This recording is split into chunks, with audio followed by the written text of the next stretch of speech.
जोड़ियां तो ऊपर से बनकर आती है। जी हाँ दोस्तों, कुछ लोग सोचते हैं कि जोड़ियां ऊपर से बनकर नहीं आती, पैसों से बनती है, लेकिन ये गलत है।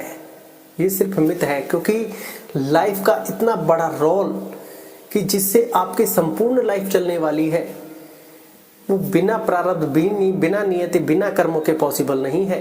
क्योंकि आप देखते हैं बहुत से लोग ये कहते हैं कि जिनके में पहले से दुख चल रहा होता है कि कहीं ना कहीं उनकी शादी होने के बाद चीजें बदल रही हैं, उनकी जो कुछ चीजें अस्त व्यस्त थी, शादी के बाद कुछ चीजें चेंज हो रही हैं, कुछ लोगों की लाइफ कुछ अलग तरीके से बदल रही है, क्योंकि कहीं ना कहीं कर्मांश तो भोगने हैं। आपने लाइफ में कभी फोकस किया होगा कि बड़े बड़े लोग, चाहे वो सेलिब्रिटी हो, चाहे बिजनेसमैन हो, लाइफ में उनकी शादी नहीं होती। बहुत सी बार ऐसा लगता है कि उनका पहला क्रश था, वो उनसे ही करेंगे। नहीं, आपका प्रारब्ध आपको, आपकी बुद्धि को वहां तक लेके ही नहीं जाने देगा। आपका प्रारब्ध आपकी बुद्धि को ही वहां से खत्म कर देगा। आपको लगेगा कि या तो इसी से या किसी से नहीं, और पता चला आपके कुंडली में शादी का योग ही नहीं है। तो फिर आपको जीवन भर ऐसे ही रहना पड़ेगा। आपको लगेगा कि मैं मन के अनुसार नहीं कर रहा, बस इसी चीज में आप चलते जाएंगे कि मेरी इच्छा नहीं है शादी करने की, और योग ही नहीं है। आपने बड़े बड़े कलाकारों को ऐसा देखा होगा, बड़े बड़े लोगों को ऐसा देखा होगा, उनको ये लगता है कि लाइफ में मेरा सिर्फ यही क्रश है, ये नहीं तो कोई भी नहीं। पता चलता है आपकी लाइफ में शादी ही नहीं है। बहुत सी बार लाइफ में हमने ऐसे लोगों को देखा जिनके पास अथाह पैसे हैं, अथाह पैसे, लेकिन शादी का योग नहीं है उनके कुंडली में। ये रियलिटी है। और वो लोग लाइफ में ये कह रहे हैं कि मैं हर पैसा देने को तैयार हूं, कैसे भी चल जाए, बस शादी हो जाए। अभी तक नहीं हुई है। पैसे देने को तैयार है, अथा पैसा, कितने ही पैसे ले लो, देने को तैयार है, लेकिन उनके शादी का योग ही नहीं बन रहा। और कुछ लोगों की लाइफ में कहीं की गरीब है कहीं ना कहीं, और वो ये लगता है कि यार एक शादी हो गई, जैसे तैसे भगवान की कृपा से चल रही है, बस चल जाए, भगवान बचाए। पता चल रहा है लाइफ में दूसरी शादी भी हो गई। ऐसा भी हमने देखा है। क्योंकि अक्सर जब एस्ट्रोलॉजर से मुकाबला होता है या फिर कहीं की लाइफ की कुछ कंडीशंस देखते हैं, तब इन चीजों का एहसास होता है। आप देखोगे बहुत सी बार अच्छी लाइफ चलती चलती उसमें इतना डाउनफॉल आ जाती है कि या तो डिवोर्स हो जाता है, या फिर रिश्ते में इतनी ज्यादा खटास आ जाती है, हद से ज्यादा। बहुत सी बार कहें कि व्यक्ति बिल्कुल पास जाता है। जैसे कुछ लोग क्या सवाल पूछते हैं कि जैसे कि बिल्कुल पास पहुंच जाते हैं, या तो रिश्तेदार टांग अड़ जाते हैं, या फिर किसी और कारण से रिश्ता टूट जाता है, वहां तक जाने का ही योग है। या फिर कहें कि वो योग आपने या तो जबरदस्ती बनाया होगा।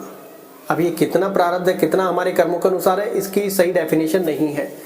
लेकिन वहां जाकर अगर कोई टांग अड़ जा रहा है तो वो आपका योग नहीं है वहां पर शादी करने का। क्योंकि आपको ये लग रहा है कि उसने टांग अड़ जाई और शादी हो गई, तो वहां शादी होना लिखी है। आप बहुत सी बार ये ना सोचे कि इसने टांग अड़ जाती, या तो लिखी ही नहीं है। आप अपना एफर्ट लगाएंगे, निमित्त जिसको बनाया गया है वो अपना एफर्ट लगाएगा। एफर्ट लगाने के बाद हो सकता है उसका अपमान वहां पर लिखा हो, आपकी शादी का योग हो। तो आप ये ना सोचे कि यार हमारा मतलब रिश्तेदार वहां पर जाकर टांग क्यों अड़ा जाता है। किसी ना किसी को निमित्त बनाया जाएगा, क्योंकि जो यार दोस्त रिश्तेदार हमको मिले हैं, ये हमारे प्रारब्ध कर्मों के अनुसार मिले हैं, ये हमारी पास्ट लाइफ के अनुसार मिले हैं। किसका कहां पर कौन सा योगदान होने वाला है, वो सब चीजें डिसाइडेड है कि कौन जाकर इस रिश्ते में टांग अड़ जाएगा। पता चला आप 25 की एज में तैयारी कर रहे, शादी की सारी चीजें होने लग गई हैं, और आपकी शादी का योग है 27 का। ये आप जब महसूस करेंगे जब आप 25 में ये चीजें कर चुके होंगे, 27 में आपकी शादी हुई होगी और उसके आगे बढ़ गए होंगे, तब आप इस चीज को एहसास करेंगे कि यार 25 में एक रिश्तेदार ने टांग अड़ जाती थी। अरे वो आपका निमित्त, आपका प्रारब्ध है। कोई ना कोई टांग अड़ जाएगा, तभी तो आपकी शादी नहीं होगी। किसी ना किसी को निमित्त बनाया जाएगा, और फिर आपकी शादी 27 को हो गई। फिर आपको इन चीजों का एहसास होगा कि हाँ, कि प्रारब्ध के अनुसार ये सारी चीजें चल रही हैं। आपको ऐसा लगता है कि रिश्तेदार ने टांग अड़ जा दी, आपको ऐसा लगता है कि रिश्तेदार बीच में आ गए, ये क्यों आ जाते हैं। ये यूं ही नहीं आता कोई भी। आप लाइफ में कभी भी एहसास कर लेना इस चीज का, आपको पता चलता है बिल्कुल लास्ट में जाकर शादी टूट जाती है, कोई रीजन क्यों हो जाता है। पता चला पास्ट कर्माद में ये सेम चीज, या तो अगर लड़की के साथ गलत हुआ है तो लड़की ने की होगी, लड़की के साथ गलत हुआ है तो लड़के ने की होगी। अभी रिसेंटली एक ऐसा एग्जाम्पल भी चल रहा है, याद नहीं वो स्टोरी है या रियलिटी है कि नहीं, ये रियलिटी है कि एक महिला ने बिल्कुल कहे कि बिल्कुल आखिरी मोमेंट पर जाकर शादी के लिए इनकार कर दिया, क्योंकि वो जो उनका जमाई था उसने नशे की उसमें प्लेट व्लेट फेंकना, पूजा की थाली फेंकना, तो उनकी माता को लगा कि ये अभी से ये हाव भाव है, आगे क्या होगा, और अंत में आकर मामला खत्म। अब ये क्या किसको दोष देना है? देखिए कहीं ना कहीं ये पास्ट कर्मा से जुड़ी हुई चीज है, क्योंकि बहुत बड़ी चीज है। बिल्कुल शादी के पास आना, शादी का फेल हो जाना और वहां से एक अपमान और अपयश मिलना, कोई बड़ा इंसिडेंट इनकी पास्ट लाइफ में हुआ है। तो आपको ये एहसास होगा। अब हम कहीं ना कहीं दोष देंगे कि यार इसने ऐसा क्यों किया। वो कहते हैं विनाश काले विपरीत बुद्धि, क्योंकि ये उसको भी एहसास नहीं होगा कि ये क्या किया मैंने।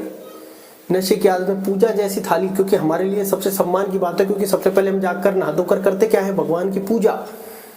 और अगर वो थाली गलती से गिर जाए तो हम उसको, या दीपक बुझ जाए तो उसको बहुत बड़ा अपशगुन मानते हैं।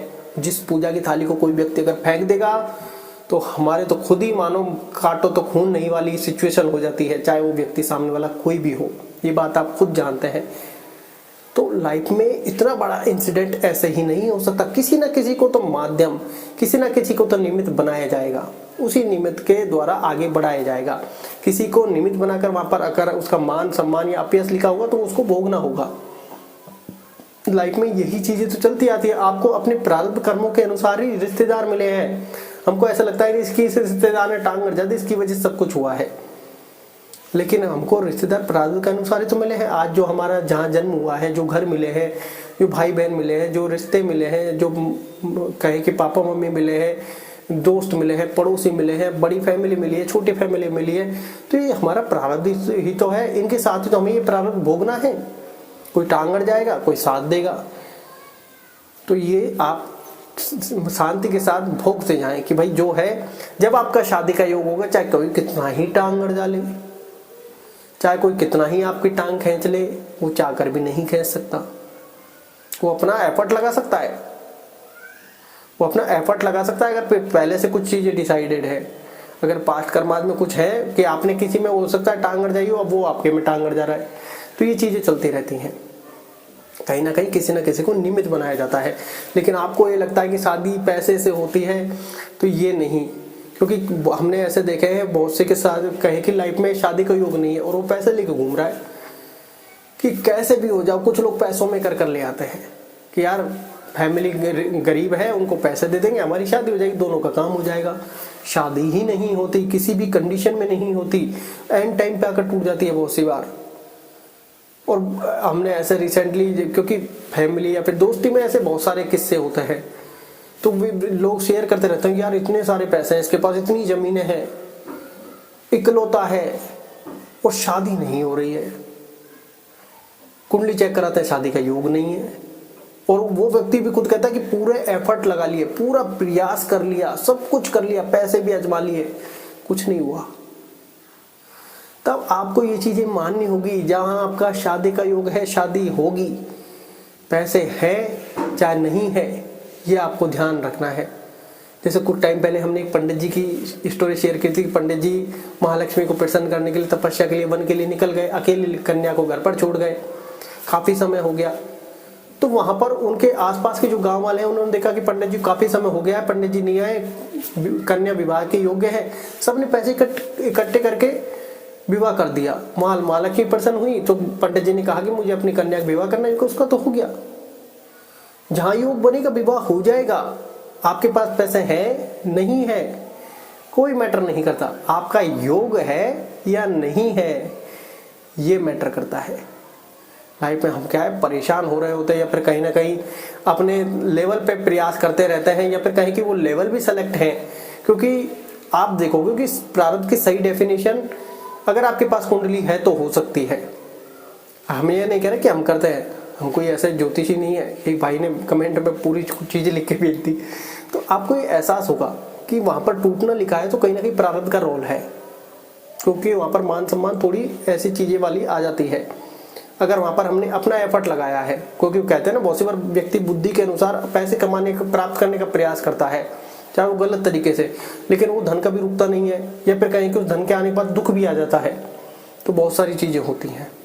तो व्यक्ति कितना अपने बुद्धि के अनुसार पहला दूसरा अटेम्प्ट करता जाता है, योग जहाँ बनता है वहाँ रिसेंटली सब कुछ चीज हो जाती है। ऐसे ही मैं एक स्टोरी और शेयर करूंगा जो अभी हमारे एक मित्र ने शेयर की थी तो हम एक ऐसे ही शादी में मिले थे, तो वो कह रहा था कि जब तक हमारी माता जी थी हमने खूब प्रयत्न किए शादी के, हद से ज़्यादा प्रयत्न किए, लेकिन शादी नहीं हुई। मतलब XYZ सारी चीज़ें कर ली, उसके बाद उनकी माता जी भगवान को प्यारी हो गई, और उसके बाद कहे कि हमने इतने एफर्ट ही नहीं लगाए, कोई प्रयास नहीं किया कि जो ठीक है जो है, और उसके तुरंत बाद ही सारे योग बन गए और फटाफट सारे कार्य हो गए। अब हम इस चीज़ को मान रहे हैं कि यार ये क्या हुआ। तब आपको इन चीज़ों का एहसास होगा। आप अपनी कहें कि जो भी अपना फ्रेंड सर्कल है या फिर अपने आसपास देखना क्या ऐसा हुआ है, सबके साथ होता है। लाइफ में ऐसा लगता है कि बहुत से लोग यार एक शादी के बाद अब नहीं करनी भाई, मैं तो हाथ जोड़ूं, और पता चल रहा है वो दूसरी करके ला रहे हैं या फिर दूसरी ऑटोमेटिक हो रही है। तो बहुत चीज़ें होती हैं। अगर व्यक्ति का शादी का योग है 1 2 3 का, तो A1 2 3 होनी ही है। चाहे आपका लो कुछ भी कहे, चाहे कोई भी कंडीशन उसको भोगनी पड़े, अगर लिखी है तो भोगनी है। बिना योग के शादी नहीं हो सकती, चाहे कितने ही पैसे वाला हो, चाहे कितने ही पैसे वाला ना हो, कोई फर्क नहीं पड़ता। उसका योग है या नहीं ये मैटर करता है। अगर नहीं आपके पास उंडली कुंडली है तो आप इसको जरूर आजमाने का प्रयत्न कर सकते हैं, बाकी ना आजमाएं ज़्यादा बेटर है, क्योंकि फिर हमारे मन में एक शंका का भाव हो जाता है। अब जैसे प्रभु श्री राम की आपकी शादी का भी आपको बहुत बड़ा एग्जाम्पल मिल जाएगा कि ऋषि विश्वामित्र जी उनको लेकर तो गए तो थे ताड़ का वध के लिए, वहां से वो उनके आश्रम में रुके। उनके आश्रम में ही जो राजा जनक है वहां से निमंत्रण आया तो विश्वामित्र जी प्रभु श्री राम लक्ष्मण जी को लेकर चले गए। सबने अपना अपना एफर्ट लगाया, लेकिन अंत में वो कहते हैं ना, माँ लक्ष्मी जी की शादी तो श्रीमन हरि नारायण विष्णु से ही होनी है। तो जहां डिसाइडेड वही है, सबने अपने अपने एफर्ट लगा लिए, लेकिन जहां जो निश्चित है वही होना है। तो वो शादी करने तो गए नहीं थे, योग बना, सारे काम हुए।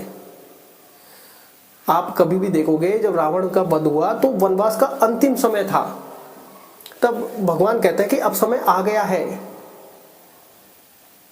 तब तक चलती रहती है ढूंढने की प्रक्रिया, सारी प्रक्रिया चलती रहती है, किसका किसका कैसे होना है, वो समय निश्चित है। तो आपको इन चीजों का रखना होगा। अगर आपके पास पैसे हैं नहीं है, प्रारब्ध में योग है, तो आपका निश्चित है परेशान होने और ना होने से कोई फर्क पड़ने वाला नहीं है। आशा है जानकारी अच्छी लगी होगी। धन्यवाद।